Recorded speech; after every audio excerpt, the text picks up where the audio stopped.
मोर दुलरुआ देशवासी हो जोहार। आज मन की बात कर संवा कड़ी आहे। मोके राउर जम झेकर हजारों चिट्ठी भेटाई से, लाखों संदेश मिली से, और मैं कोशिश करे हूँ कि ढेरे चकन चिट्ठी मन ला पढ़ जाऊँ, देख पाऊँ, संदेश मन ला थोड़े अकन समझे कर कोशिश करूँ। राउर पत्र पढ़त घनी कई बार मैं भावुक हो गन, भावना मन से भर गन, भावना मन में बह गन और अपन आप के फेन संहार भी लेहन।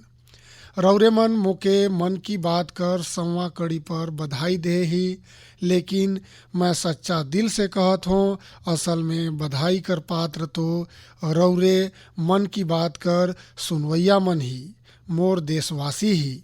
मन की बात कोटि कोटि भारतीय मन कर मन की बात है, उमन कर भावना कर प्रगटीकरण है। संगी हो 3 अक्टूबर 2014 विजयदशमी कर वो पर्व रहीस और हमन जमझे मिल के दसई कर दिने मन की बात कर यात्रा शुरू करे रहन। विजयदशमी मने की बुराई पर अच्छाई कर जीत कर पर्व। मन की बात भी देशवासी मन कर अच्छाई कर सकारात्मकता कर एगो अनोखा पर्व बन गई से। एगो ऐसन पर्व जो हर महीना में आयल, जेकर इंतजार हमन जम झेला होल। हमन एकर में सकारात्मकता कर आनंद भी मनाथी। हमन एकर में जम आदमी मन कर हिस्सेदारी कर आनंद ला भी मनाथी। कईयन बार तो भरोसे नहीं होयल कि मन की बात ला इतना महीना और इतना साल गुजर गईस। हर कड़ी अपन आप में बहुत विशेष रहीस। हर बार नया उदाहरण मन कर नवीनता, हर बार देशवासी मन कर नया सफलता मन कर विस्तार। मन की बात में पूरा देश कर कोना कोना से लोग मन जुड़ीन, हर आयु वर्ग कर लोग मन जुड़ीन। बेटी बचाओ बेटी पढ़ाओ कर बात हो, स्वच्छ भारत आंदोलन हो, खादी कर प्रति प्रेम हो या प्रकृति कर बात हो, आज़ादी कर अमृत महोत्सव हो या फिर अमृत सरोवर कर बात। मन की बात जो विषय से जुड़ीस वो जन आंदोलन बन गईस और रौरे मन बता देहन। जब मैं हरे तत्कालीन अमेरिकी राष्ट्रपति बराक ओबामा कर संगे साझा मन की बात करे रहन तो एकर चर्चा जम दुनिया में होए रहीस। संगी हो, मन की बात मोर बर तो दूसर मन के गुड़ मन कर पूजा करे नियर ही रहीस। मोर एगो मार्गदर्शक रहीन लक्ष्मण राव जी इनामदार। मैं उनके वकील साहब कहत रहेन। वो हमेशा कहत रहीन कि हमन ला दूसर मन के गुण कर पूजा करना चाहिए। सामने कोई भी हो, राउर साथ कर हो, राउर विरोधी हो, हमन ला उनकर अच्छा गुण मन ला जाने कर, उनसे सीखे कर प्रयास करना चाहिए। उनकर ये बात हरे मोके हमेशा प्रेरणा देहिस। मन की बात दूसर कर गुण मन से सीखे कर बहुत बड़ा माध्यम बन गई से।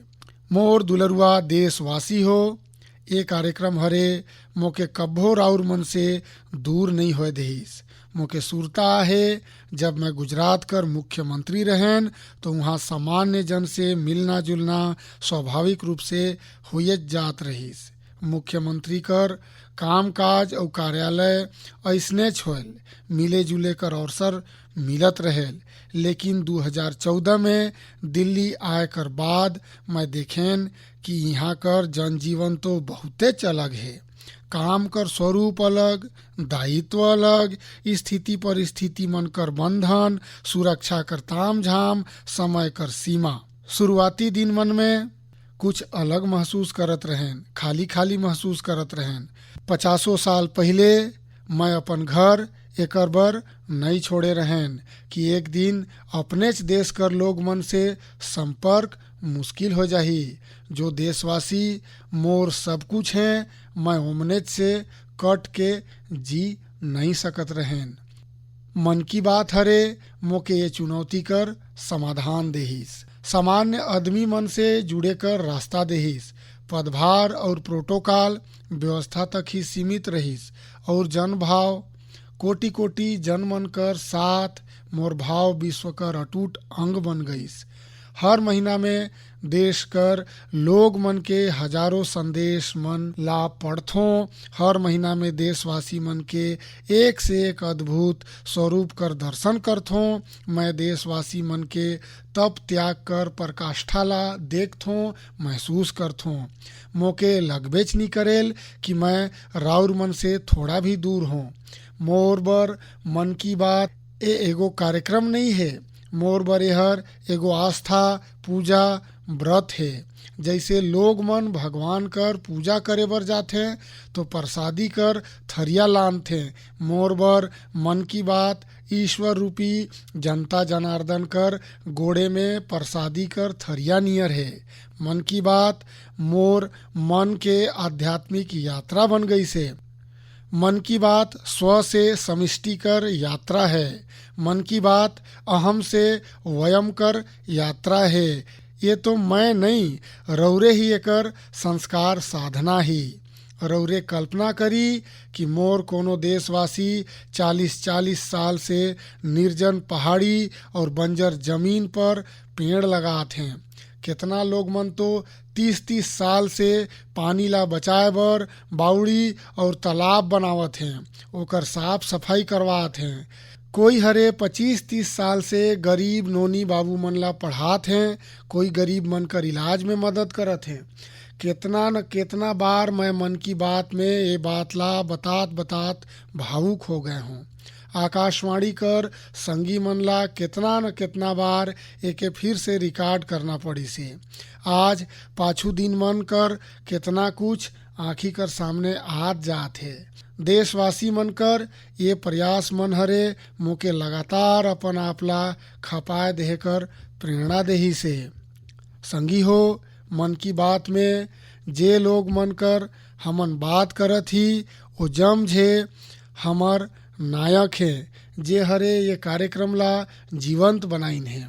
आज जब हमन संवा कड़ी कर पड़ाव पर पहुँचे ही तो मोर एहू मन है कि हमन एक बार फिर से ये जम नायक मन कर पास जाए के उनकर यात्रा कर बारे में जानी।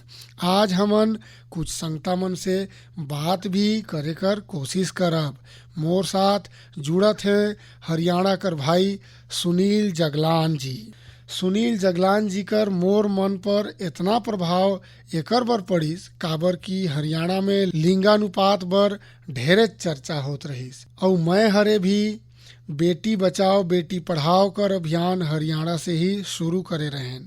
और यही बीच जब सुनील जी कर बेटी कर संगे सेल्फी अभियान पर मोर नज़र पड़िस तो मोके ढेरे अच्छा लगिस। मैं भी उनकर से सीखेन, एके मन की बात में शामिल करें। देखतेच देखत बेटी कर संगे सेल्फी अभियान एगो वैश्विक अभियान में बदल गईस। और एकर में बात सेल्फी नहीं रहीस, तकनीकी घलो नहीं रहीस, एकर में तो बेटी ला प्रमुखता देहल गए रहीस। जीवन में बेटी कर स्थान कितना बड़ा होयल ये अभियान से बात भी प्रकट होइस। ऐसने अनेक अनेक प्रयास कर परिणाम है कि आज हरियाणा में लिंगानुपात में सुधार आई से। आज सुनील जी से ही कुछ गप मार ले थी। जोहार सुनील जी। जोहार सर जी, जोहार। मोर खुशी बहुत बढ़ गई है सर राउर आवाज ला सुन के। सुनील जी, बेटी कर संगे सेल्फी हर कोई ला याद है। अब जब एकर फिर से चर्चा हुआ थे तो रौरे ला कैसन लगा थे? प्रधानमंत्री जी, ए असल में रौरे जो हमर प्रदेश हरियाणा से पानीपत से चौथा लड़ाई बेटी मनकर चेहरा पर मुस्कुराहट लाए बर शुरू करे रहन, जला राउर नेतृत्व में पूरा देश हरे जितना कोशिश करिस है वो सच्चे में मोर बर और हर बेटी कर दाऊ और बेटी मन ला चाहे वाला मन बर बहुत बड़ा बात है। सुनील जी, अब राउर बिटिया कैसन है, आजकल का करत है? जी, मोर बेटी नंदनी और याचिका हैं। एगो 7वीं कक्षा में पढ़त है और एगो 4थी कक्षा में पढ़त है। और राउर बड़ा प्रशंसक हैं। ओमन हरे राउर बर धन्यवाद प्रधानमंत्री जी करके अपन कक्षा में पढ़े वाला जो हैं ओमन से पत्र भी लिखवाए रही न असल में। वाह वाह। अच्छा बिटिया ला रौरे मोर और मन की बात कर सुनवैया मन कर ढेरे चकन आशीर्वाद देई। बहुत बहुत शुक्रिया जी। राउर वजह से देश कर बेटी मनकर चेहरा पर लगातार मुस्कान बढ़त है। बहुत बहुत धन्यवाद सुनील जी। जी शुक्रिया। संगवारी हो, मोके बात कर बहुत संतोष है कि मन की बात में हमरे देश कर नारी शक्ति कर सैकड़ों प्रेरणा देहे वाला गाथा मन कर जिक्र करे ही, चाहे हमर सेना हो चाहे फिर खेल जगत हो। मैं जब भी महिला मन कर उपलब्धि मन पर बात करे हो उनकर खूब प्रशंसा हुई से। जैसे हमरे छत्तीसगढ़ कर देउर गांव कर महिला मन कर चर्चा करे रहेन। ये महिला मन स्वयं सहायता समूह मन कर माध्यम से गांव कर चौराहा, सड़क और मंदिर मन कर सफाई बर अभियान चलाते हैं। ऐसे ही तमिलनाडु कर वो आदिवासी महिला मन जेमन हजारों पर्यावरण कर अनुकूल टेराकोटा कप मन कर निर्यात करीन, उनकर से भी देश हर खूब प्रेरणा लेहिस। तमिलनाडु में ही 20,000 महिला मन संग आए के वेल्लोर में नाग नदी के पुनर्जीवित करे रहीन। ऐसे कितना ही अभियान मन के हमर नारी शक्ति मन नेतृत्व देहीन है और मन की बात उनकर प्रयास मन के आगू लाने कर मंच बनी से। संगवारी हो, अब हमर संग फोन लाइन में एक और सज्जन मौजूद हैं। इनकर नाम है मंजूर अहमद। मन की बात में जम्मू कश्मीर कर पेंसिल स्लेट कर बारे में बतात हुए मंजूर अहमद जी कर जिक्र होए रहीस। मंजूर जी, कैसे ही राउर? धन्यवाद सर, बहुत अच्छा से ही सर। मन की बात कर ये 100वां एपिसोड में राउर से बात करके मुके बहुत अच्छा लागत है। धन्यवाद सर। अच्छा, ये पेंसिल स्लेट्स वाला काम कैसे चलत है? बहुत बढ़िया चलत है सर, बहुत बढ़िया से। जब से सर राउर हमर बात मन की बात में कहन सर, तब से बहुत काम बढ़ गई से सर, और दूसर मन के भी यहाँ रोजगार बहुत बढ़ी से ये काम में। कितना मनसे मन के अब रोजगार मिलत होही? अभी मोर जग 200 ले बगरा है सर। अरे वाह, मुके बहुत खुशी हुई। जी सर, जी सर। अभी 1-2 महीना में इला बढ़ात हूँ और 200 मनसे मन के रोजगार बढ़ जाही सर। वाह वाह, देखी मंजूर जी। जी सर। मुके बराबर याद है, और वो दिन राउर मुके कहत रहा कि ये एक ऐसा काम है जेकर न कोई पहचान है न खुद कर पहचान है, और राउर के बहुत पीड़ा भी रहीस, और यही वजह से राउर के मुश्किल होत रहीस। एहू राउर कहत रहन, लेकिन अब तो पहचान भी बन गईस और 200 ले बगरा मनसे मन के रोजगार भी देहत ही। जी सर, जी सर। और नवा विस्तार करके और 200 मनसे मन के रोजगार दे देहत ही। ये तो बहुत खुशी कर खबर देहन राउर। यहाँ तक कि सर ये जग जो किसान हैं उनके भी ये में बहुत बड़ा फायदा मिलत है सर। तब से 2000 कर पेड़ बेचत रहीन, अभी वही पेड़ 5000 तक पहुँच गई से सर। इतना मांग बढ़ गई से एमे तब से, और एमे अपन पहचान भी बन गई से। एमे बहुत कन आर्डर है अपन जग सर। अभी मैं आगू 1-2 महीना में और विस्तार करके और 200-250 2-4 गांव में जितना भी लड़का लड़की मन हैं एमे जम सकत है, उनकर भी रोजी रोटी चल सकत है सर। देखें मंजूर जी, ओकल फार लोकल कर ताकत कितना जबरदस्त है। राउर धरती में उतार करके दिखा दे ही। जी सर। मोर तरफ से राउर के और गांव कर जम किसान मन के और राउर संग काम करत जम संगवारी मन के भी मोर तरफ से बहुत बहुत शुभकामना। धन्यवाद भैया। धन्यवाद सर। संगवारी हो, हमार देश में ऐसे कितना ही प्रतिभाशाली लोग हैं जे अपन मेहनत के बलबूते ही सफलता कर शिखर तक पहुंची ने। मुझे याद है विशाखापट्टनम कर वेंकट मुरली प्रसाद जी मन एक आत्मनिर्भर भारत चार्ट साझा करे रहीन। उमन बताए रहीन कि वो कैसे ज्यादा से ज्यादा भारतीय उत्पाद ही इस्तेमाल करही। जब बेतिया कर प्रमोद जी मन LED बल्ब बनाए कर छोटे इकाई लगाइन, चाहे गढ़मुक्तेश्वर कर संतोष जी मन चटाई बनाए कर काम करीन, मन की बात ही उनकर उत्पाद के सबकर सामने लाने कर माध्यम बनीस। हमरे मेक इन इंडिया कर अनेक उदाहरण मन से लेके अंतरिक्ष स्टार्टअप तक कर चर्चा मन की बात में करे ही। संगवारी हो, राउर के याद हो ही कुछ एपिसोड पहले मैं मणिपुर कर बहिन विजय शांति देवी जी कर भी जिक्र करे रहन। विजय शांति जी कमल कर रेशा मन से कपड़ा बनाथे। मन की बात में उनकर ये अनोखा इको फ्रेंडली आइडिया कर बात होइस तो उनकर काम और प्रसिद्ध हो गईस। आज विजय शांति जी फोन में हमार साथ हैं। नमस्ते विजय शांति जी, राउर कैसन ही? सर मैं ठीक हूँ। और राउर कर काम कैसन चलत है? सर अभी मैं 30 महिला मनकर संग काम करत हूँ। इतना कम समय में राउर 30 महिला मनकर संग पहुँच गए? हाँ सर, ये साल भी मोर क्षेत्र में 100 महिला मनकर संग और विस्तार हुआ थे। तो राउर कर लक्ष्य 100 महिला मनकर है? हाँ सर, 100 महिला मनकर है। और अब लोग मन कमल के रेशा से परिचित हैं? हाँ सर, मन की बात कार्यक्रम से पूरा भारत कर लोग मन जानत हैं। तो अब ये बहुत लोकप्रिय हो गई से? हाँ सर, प्रधानमंत्री कर मन की बात कार्यक्रम से कमल के रेशा कर बारे में जम्मो जानत हैं। तो अब राउर के हमेशा के लिए बाजार भी मिल गई? हाँ, मोला यूएसए से भी बाजार मिलिस है।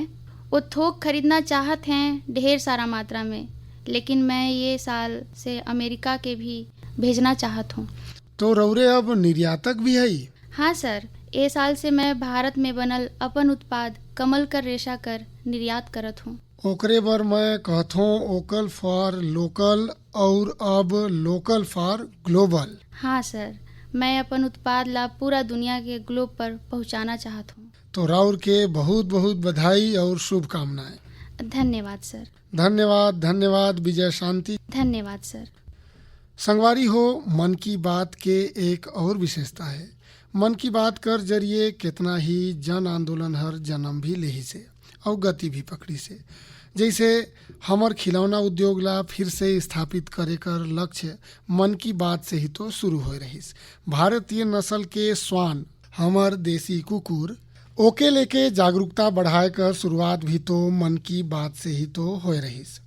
हमन एक और मुहिम शुरू करे रहन कि हम गरीब छोटे दुकानदार मन से मोल भाव नहीं करब, झगड़ा भी नहीं करब। जब हर घर तिरंगा मुहिम शुरू हुईस तब भी मन की बात देशवासी मन के ये संकल्प से जोड़े में खूब भूमिका निभाइस। ऐसन हर उदाहरण समाज में बदलाव कर कारण बनी से। समाज ला प्रेरित करे कर ऐसन ही बीड़ा प्रदीप सांगवान जी भी उठाए राखिन है। मन की बात में हमन प्रदीप सांगवान जी के हीलिंग हिमालयाज अभियान कर चर्चा करे रहन। वो फोन लाइन पर हमार साथ हैं। प्रदीप जी नमस्कार। जय हिंद सर। जय हिंद भैया। राउर कैसन ही? सर बहुत बढ़िया, राउरे की आवाज़ सुन के और भी अच्छा लगी। राउर हिमालय के ठीक करे के सोचेन? हाँ जी सर। अभियान भी चलाएन। आजकल रउरे कर कैंप कर काम कैसन चलत है? सर बहुत अच्छा चलत है। 2020 से ऐसन मानी कि जितना काम हमन 5 साल में करत रहन अब वो 1 साल में हो जाता है। अरे वाह। हाँ जी सर। शुरुआत में बहुत नर्वस हो रहन, बहुत डरे रहन ये बात ला लेके कि जिंदगी भर ये कर पाबो कि नहीं कर पाबो, पर थोड़ा सहयोग मिलिस और 2020 तक हमन बहुत परिश्रम भी करे रहन ईमानदारी से। लोग बहुत कम जुड़त रहिन, बहुत सारा ऐसा लोग रहिन जो कि सहयोग नहीं कर पारत रहिन, हमर मुहिम ला इतना तवज्जो भी नहीं देत रहिन। लेकिन 2020 कर बाद जब मन कर बात में जिक्र होइस ओकर बाद बहुत सारा चीज़ बदल गईस। मतलब पहले हमन साल में 6-7 बार स्वच्छता अभियान कर पात रहन, 10 स्वच्छता अभियान कर पारत रहन। आज कर दिन में हमन दिन भर में 5 टन कचरा इकट्ठा करत रहन अलग अलग क्षेत्र से। अरे वाह। मन कर बात में जिक्र होए कर बाद राउर सर विश्वास करी कि मैं लगभग हार माने कर स्थिति में रहन एक समय में, और ओकर बाद फिर बहुत सारा बदलाव आइस मोर जीवन में और चीज मन इतना गतिशील हो गइन जो चीज हमन सोचे भी नहीं रहन। ओकरे बर बहुत बहुत धन्यवाद। पता नहीं कैसे हमर जैसन लोग मन ला राउर खोज लेथी, कौन इतना दूर दराज एरिया में काम करथे, हिमालय कर क्षेत्र में जाके बैठ के हम काम करथन, ए आव भाव से हमन काम करथन। वहाँ से राउर खोजे हमन ला, हमर काम ला दुनिया कर सामने लेके आयन। तो मोर बर बहुत भावुक क्षण रहीस तब भी और आज भी कि मैं जो हमर देश कर जो प्रथम सेवक हैं उनकर से मैं बातचीत कर पारत हूँ। मोर लिए एकर से बड़ा सौभाग्य की बात नहीं हो सकत है। प्रदीप जी, राउर तो हिमालय कर चोटी पर सही अर्थ में साधना करत ही, और मोला पक्का विश्वास है जब राउर नाम सुनते ही लोग मन ला सुरता आए जाथे कि राउर कैसे पहाड़ कर स्वच्छता अभियान में जुड़े हैं। हाँ जी सर। और जैसन राउर बताएं कि अब तो बहुत बड़ा टीम बनत जात है और राउर इतना बड़ा मात्रा में हर दिन काम करत ही। हाँ जी सर। और मोला पूरा विश्वास है कि राउर कर ये प्रयास से ओकर चर्चा से अब तो कितना ही पर्वतारोही स्वच्छता से जुड़े फोटो पोस्ट करे लागिन है। हाँ जी सर, बहुत। ये बढ़ियन बात है। राउर जैसे संगवारी मन कर कोशिश कर कारण कचरा ही सोना है, ये लोग मन कर दिमाग में अब बस गई से, और पर्यावरण कर रक्षा भी अब होवत है। और हिमालय कर जो हमर गर्व है ओला संभालना संवारना और समान आदमी भी जुड़त हैं। प्रदीप जी, मोके अच्छा लगिस। बहुत बहुत धन्यवाद भैया। धन्यवाद सर, धन्यवाद। जय हिंद। संगवारी हो, आज देश में पर्यटन बहुत तेजी से बढ़त है। हमारे प्राकृतिक संसाधन हो, नदी हो, पहाड़ तालाब या फिर हमार तीर्थ स्थल हो, ओमन ला साफ रखना बहुत जरूरी है। ये पर्यटन उद्योग कर बहुत मदद करही। पर्यटन में स्वच्छता कर संगे संग अतुल्य भारत आंदोलन कर भी हमन कई बार चर्चा करे हन। ये आंदोलन से लोग मन ला ऐसन कितना ही स्थान कर बारे में पता चलिस जो उनकर आस पड़ोस में रहिस। मैं हमेशा ही कहथों कि हमन ला विदेश में पर्यटन बर जाए से पहले हमर देश कर कम से कम 15 पर्यटन स्थल पर जरूर जाए चाहिए, और ये स्थल जो राज्य में राउर मन रहती वहाँ के नहीं होए चाहिए। राउर कर राज्य से बाहर कोई दूसर राज्य कर होए चाहिए। ऐसे ही हमन स्वच्छ सियाचिन, एक ही बार उपयोग होए वाला प्लास्टिक और ई कचरा जैसन गंभीर विषय पर भी लगातार बात करे हन। आज पूरा दुनिया पर्यावरण कर जो मुद्दा ला लेके इतना परेशान है, ओकर समाधान में मन की बात कर ये प्रयास बहुत महत्वपूर्ण है। संगवारी हो, मन की बात ला लेके मोके ये धार एक और खास संदेश यूनेस्को कर महानिदेशक औद्रे औजुले कर आई से। ओ हरे जम देशवासी मन ला संवा कड़ी कर ये शानदार यात्रा बर शुभकामना देहिन है। साथ ही ओ हरे कुछ सवाल भी पूछिन है। आई पहले यूनेस्को कर महानिदेशक कर मन की बात सुनत ही। नमस्ते excellency, Deere prime minister.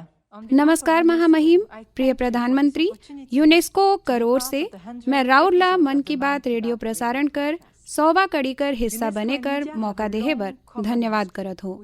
UNESCO और भारत कर एक लंबा साझा इतिहास है। हमर शासना देश कर जम क्षेत्र शिक्षा, विज्ञान, संस्कृति और सूचना में हमर एक साथ बहुत मजबूत भागीदारी है, और मैं आज के दिन में शिक्षा कर महत्व कर बारे में बात करना चाहत हूँ। यूनेस्को ये सुनिश्चित करे बर अपन सदस्य देश कर संगे काम करत है कि 2030 तक दुनिया में हर कोई कर गुणवत्तापूर्ण शिक्षा तक पहुँच हो। दुनिया कर सबले बड़ा आबादी होए के नाते का रौरे ए उद्देश्य ला पाए कर भारतीय तरीका बताए सकत ही।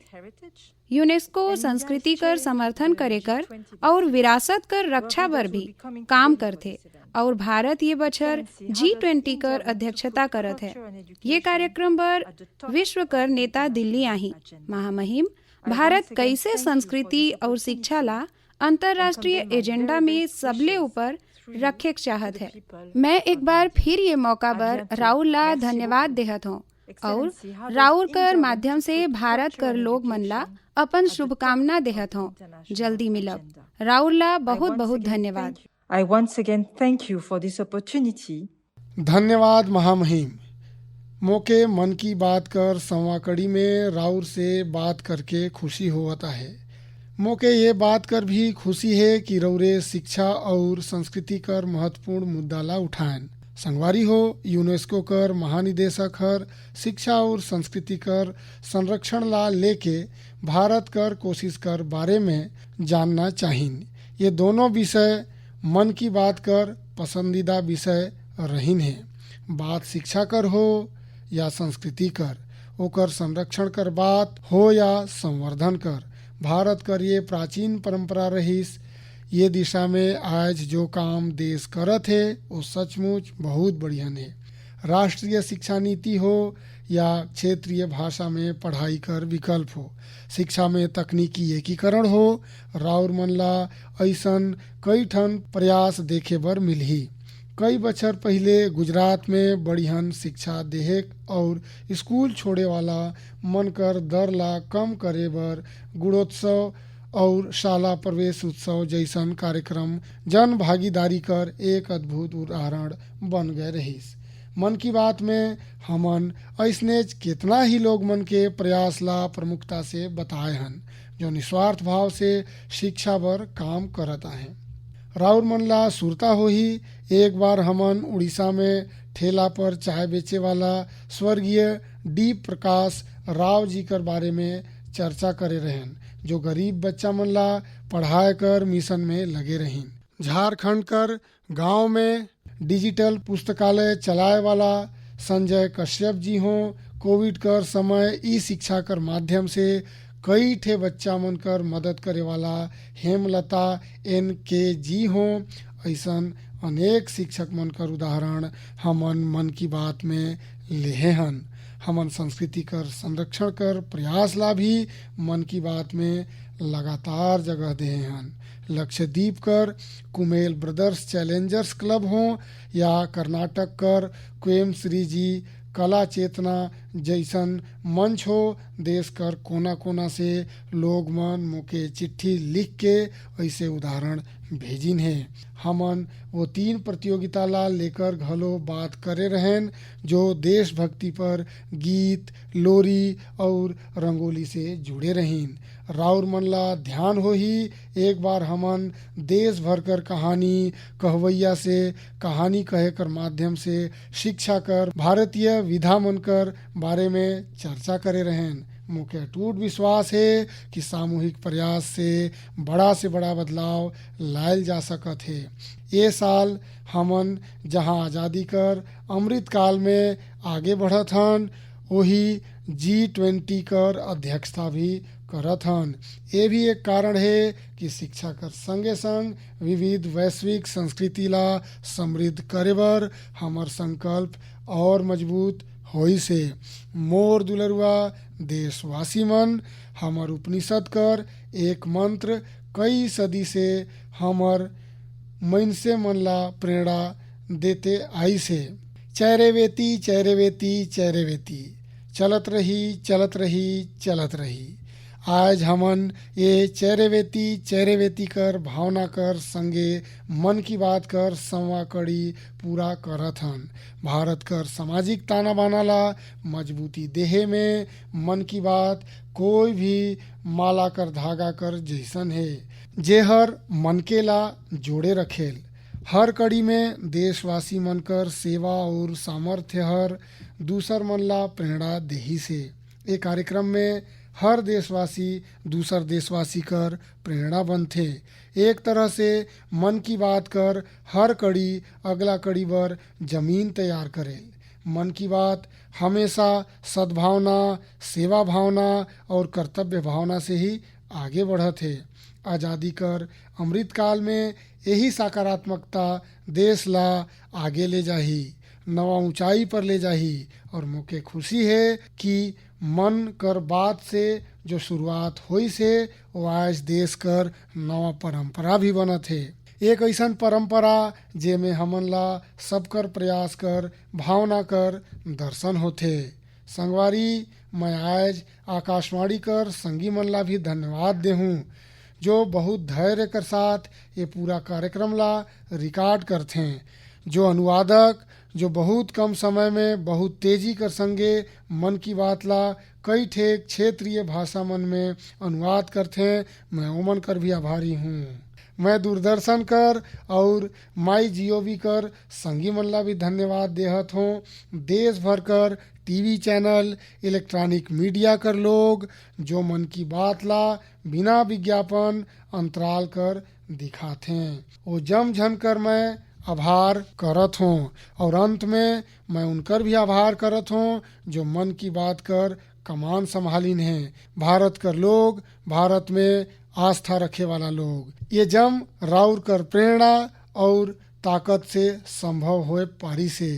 संगवारी हो, वैसे तो मोर मन आज इतना कुछ कहे बर है कि समय और शब्द दोनों कम पड़त है, लेकिन मोके विश्वास है कि राउर जमझन मोर भावला समझब, मोर भावना ला समझब। राउर परिवार कर ही एक सदस्य कर रूप में मन कर बात कर सहारे राउर मन के बीच रहे हों, राउर मन के बीच रहूं। अगला महीना हमन एक बार फिर मिलब, फिर से नवा विषय और नवा जानकारी मनकर संगे देशवासी मनकर सफलता ला मनाब। तब तक के लिए मुके विदा दी और अपन मनकर खूब ध्यान रखी। बहुत बहुत धन्यवाद। नमस्कार।